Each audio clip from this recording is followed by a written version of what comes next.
بسم اللہ الرحمن الرحیم یا رب صلی وسلم دائما ابدا علی حبیبک خیر الخلق کلہم۔ سب سے پہلے عثمانیہ میڈیا کو سننے والوں کو میری طرف سے سلام مسنون، ڈھیر ساری نیک دعاؤں اور التجاؤں کے ساتھ حاضر ہوں۔ میرے بہت محترم جامعہ عثمانیہ کے محتمم حضرت مولانا حافظ محمد سلیم صاحب دامت برکاتہم العالیہ نے مجھے حکم دیا کہ میں عثمانیہ میڈیا پر یوم دفاع پاکستان اور یوم ختم نبوت کے حوالے سے اپنے ناظرین تک کوئی پیغام دے سکوں۔ انہی کے حکم کی تعمیل کرتے ہوئے اپنی گفتگو کا آغاز کر رہا ہوں۔ 6 ستمبر پاکستان کی تاریخ کا بڑا عظیم دن ہے۔ سن 1965 میں 6 ستمبر کو پاکستان کے بارڈرز پر انڈیا نے حملہ کیا اور ان کے حملے کے عزائم ان کی ملنے والی ڈائریوں سے تاریخ کے اوراق پر موجود ہیں۔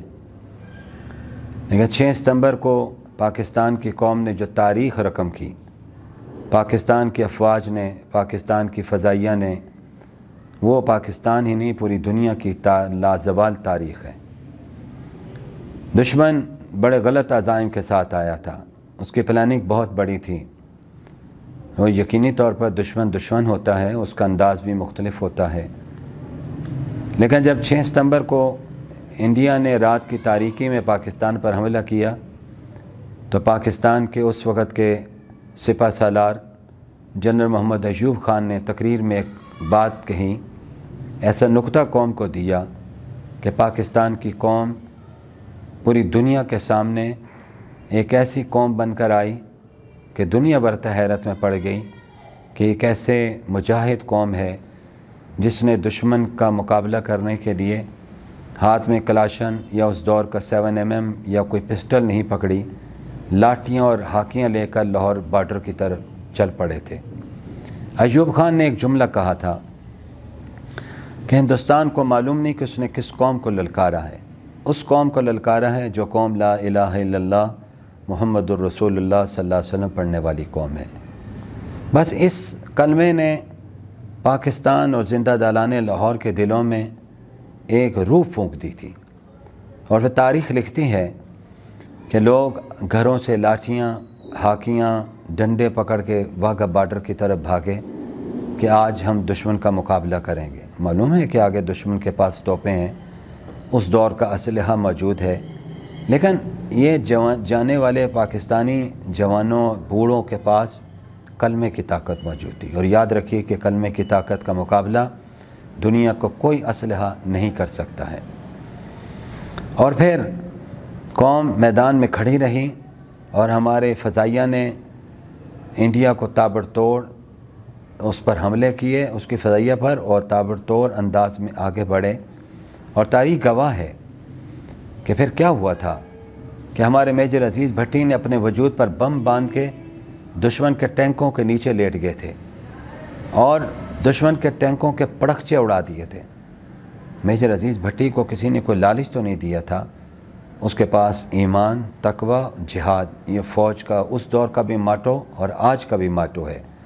اور اس کے نتیجے میں میجر عزیز اپنی جان پر کھیل پڑے، لیکن دشمن کے چھکے چھڑا کے رکھ دیے۔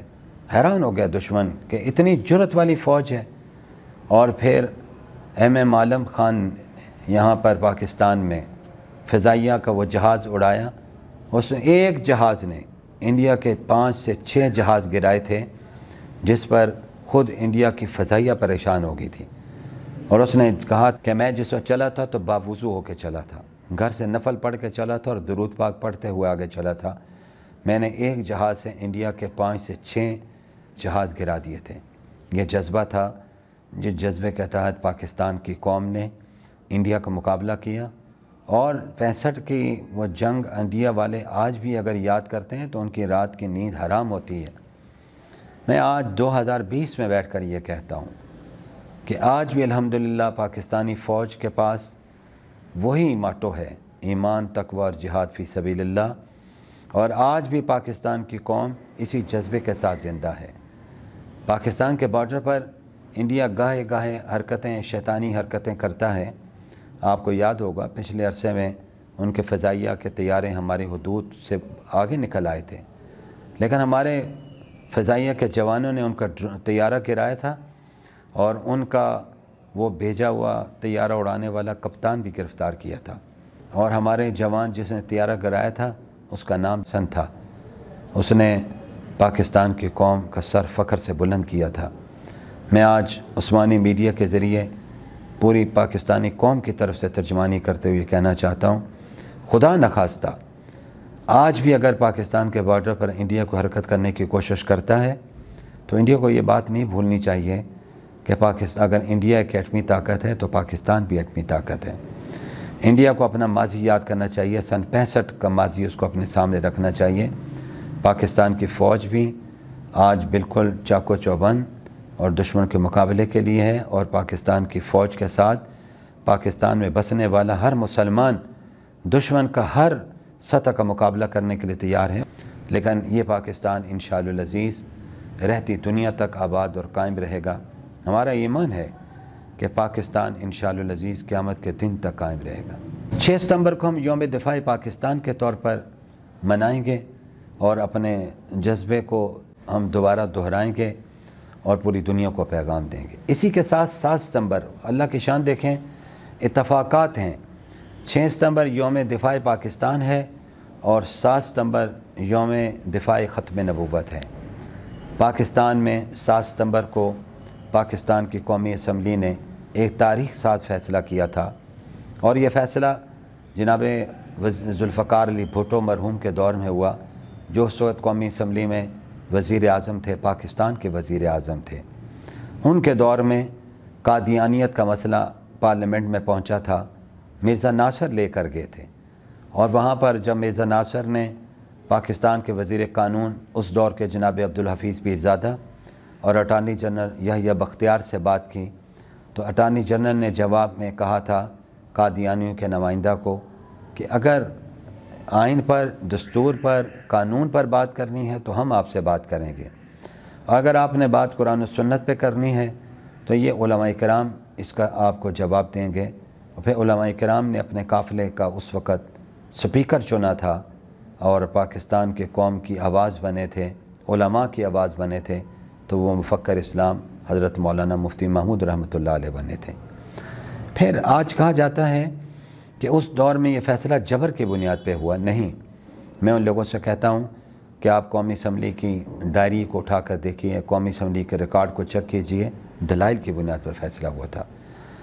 مرزا ناصر نے بھی دلائل دیے تھے اور جواب میں حضرت مولانا مفتی محمود اور ان کے رفقا نے بھی جوابات دیے تھے.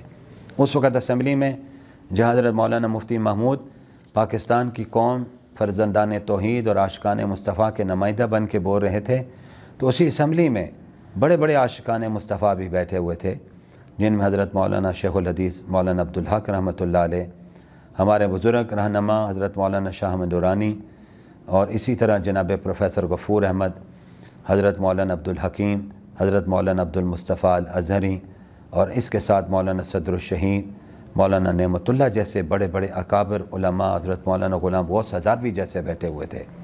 اور نتیجہ کیا ہوا تھا کہ اسمبلی میں اپنے ناظرین کو بتاتا چلوں، فیصلہ ایک دن میں نہیں ہوا تھا، 4 دن میں نہیں ہوا، 16 دن تک سوالات آتے رہے اور 16 دن تک جرح ہوتی رہی، جوابات دیے گئے، اور آج وہ جوابات چھپ کر پاکستان میں مارکیٹوں میں آ چکے ہیں.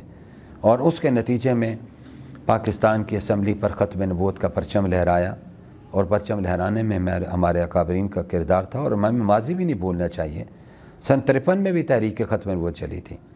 اس وقت بھی بڑے بڑے ہمارے اکابرین، جن میں حضرت سید عطا اللہ شاہ بخاری جیسے، حضرت مولانا احمد علی لاہوری جیسے اور دیگر اکابرین تمام مسالک کے تھے، انہوں نے وہ تحریک کو آگے بڑھایا، لیکن اس تحریک کے نتیجے میں فیصلہ نہ ہو سکا. اور سن 74 میں اللہ نے جب چاہا تو تحریک کا فیصلہ قوم کے سامنے آیا.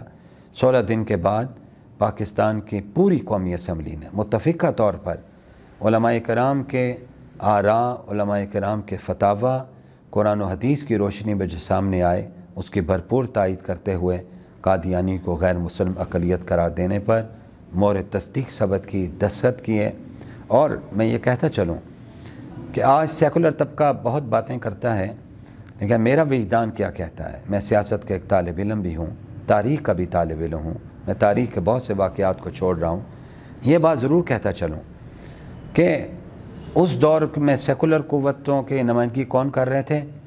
جناب خان عبدالولی خان جیسے لوگ تھے، جناب غوث بزنجو جیسے لوگ تھے، خود جناب ذوالفقار علی بھٹو جیسے لوگ تھے۔ میں ان کی بہت قدر کرتا ہوں، لیکن تمام نے ایک ہی بات کہی تھی کہ مذہب کے معاملے پر ہماری کوئی رائے نہیں، مذہب پر ہماری وہی رائے ہوگی جو حضرت مولانا مفتی محمود اور دیگر اکابرین کی ہوگی۔ انہوں نے کہا مذہب کے معاملے میں ہم کوئی بھی کمنٹس نہیں دیں گے، جو یہ اکابرین اور یہ مشائخ اور بزرگ کہیں گے ہم ان کے تابع ہو کر چلیں گے۔ میں آج کے بھی سیکولر لابی سے کہتا ہوں، یہ منفی پراپیگنڈوں کو نہ چھوڑنا چاہیے، حقائق کو تسلیم کرنا چاہیے۔ پاکستان کی قوم نے ایک زبردست تحریک سن 53 میں چلائی، اور وہی تحریک سن 74 میں بھی چلی، اور اس کے بعد پھر پاکستان کے اسمبلی میں دلائل کی بنیاد پر، پھر جملہ دہرا رہا ہوں، جبر کی بنیاد پر نہیں، دلائل کی بنیاد پر فیصلے ہوئے تھے، اور وہ آج مارکیٹوں میں وہ دلائل موجود ہیں۔ ان کو پڑھیے اور آئیے، ہمارے لیے خوشی کا دن ہے کہ سن 65 میں بھی اللہ نے پاکستان کی حفاظت فرمائی اور وہ جغرافیائی سرحدات کی حفاظت فرمائی، اور سن 74 میں اللہ نے نظریاتی سرحدات کی حفاظت فرمائی۔ سن 65 میں بھی کابرین نے اپنے خطبات کے ذریعے، اپنے بیانات کے ذریعے، اپنی تقاریر کے ذریعے قوم کے اندر ایک جذبہ پیدا کیا تھا، اور سن 74 کی تحریک میں بھی انہوں نے عام جلسوں میں، جمعہ کے بیانات میں، دروس کے اندر، پیغامات کے اندر قوم میں جذبہ پیدا کیا۔ سن 65 میں بھی ہم کامیاب ہوئے، سن 74 میں بھی کامیاب ہوئے۔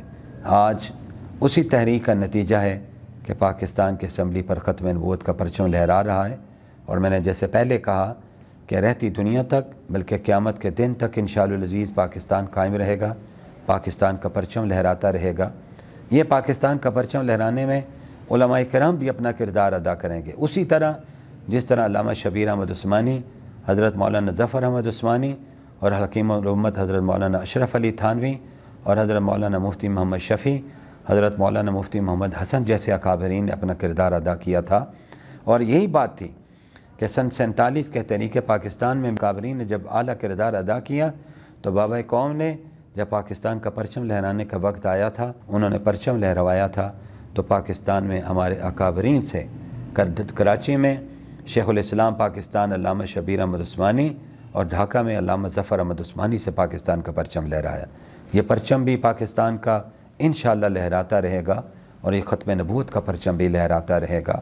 ہم 6 ستمبر کو بھی پاکستان کے لیے ہر قربانی دینے کا عزم لے کر آگے بڑھیں گے، اور 7 ستمبر کو بھی ختم نبوت کا پرچم کو مزید اڑان دینے کے لیے، مزید اونچا کرنے کے لیے اپنا درس، اپنا سبق یاد کر کے آگے بڑھیں گے۔ پاکستان بھی قائم رہے گا، ہمارا عقیدہ بھی قائم رہے گا۔ اللہ پاکستان کی حفاظت فرمائے اور اس کو قیامت کے دن تک آباد رکھے۔ جو ہمارا نظریہ اور عقیدہ ہے کہ لا الہ الا اللہ محمد الرسول اللہ صلی اللہ علیہ وسلم، جس طرح اللہ کے بارے میں عقیدہ کہ وحدہ لا شریک لہ ہیں، اسی طرح جناب رسول اللہ صلی اللہ علیہ وسلم کے بارے میں ہمارا عقیدہ ہے کہ اللہ کے آپ آخری نبی اور آخری رسول ہیں۔ اللہ اسی عقیدے پہ ہمیں رکھے، اسی عقیدے پر ہمیں موت نصیب فرمائے، اور اسی عقیدے پر کل اللہ پاک ہمیں زندہ کرے، اور پھر نبی کے جھنڈے کے نیچے اٹھائے، اور آقا کی شفاعت ہم سب کو نصیب فرمائے۔ وآخر دعوانا ان الحمد للہ رب العالمین۔